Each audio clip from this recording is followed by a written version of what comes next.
আচ্ছা, একটা দেশ তার দেশে কাকে নিবে না নিবে এটা তার ব্যাপার। এটা তো বাংলাদেশ সরকারের কিছু নাই। গতই বোধহয় বিক্ষোভ, এটা ঠিক নাই। গতই সব শ্রমিকরা হাসি মুখে বাড়িতে ফিরে গেছে। এবারও ইনশাআল্লাহ আমরা কাজ শুরু করেছি। আশা করতেছি সব শ্রমিকরা তাদের প্রাপ্য বেতন নিয়ে তারা বাড়িতে যাবে। এটা ফিজিবিলিটি স্টাডি করা হচ্ছে আসলে কলকারখানার বর্তমান অবস্থা কি, এবং এইখানে এটা সরকারের আলাদা মন্ত্রণালয় ওইগুলা অ্যানালাইসিস করতেছে। এখন প্রপারলি আমি ঠিক ইনফরমেশনটা নিতে পারবো না, তবে এইটুকু বিষয় যে কলকারখানা যদি রানিং করা যায় তাহলে কর্মসংস্থানের সুবিধা হয়।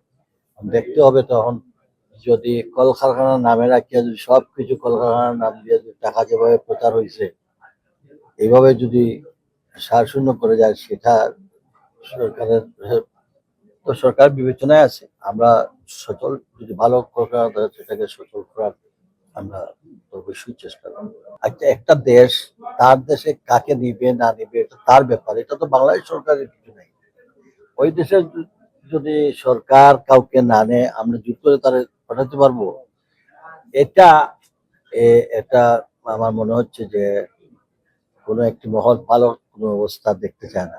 ঈদ আসবে, সাথে ক্যাশব্যাকও আসবে। নিজের বা প্রিয়জনের জন্য কেনাকাটায় এবারও নগদ পেমেন্টে পাচ্ছেন দারুণ ক্যাশব্যাক। তাই যাই কিনুন, পেমেন্ট করুন নগদে। কোনোভাবে না কোনোভাবে নন ইস্যুকে ইস্যু তৈরি করার, তবে আমরা খতিয়ে দেখতেছি। যদি কোরিয়ার যাওয়ার ব্যাপার নাম নিয়ে যদি মানুষকে ক্ষতিগ্রস্ত করে বা কোনো এজেন্সি বা কোনো কিছু করে, তাই সেই বিষয়ে আমাদেরকে আমরা তদন্ত করতেছি, করবো।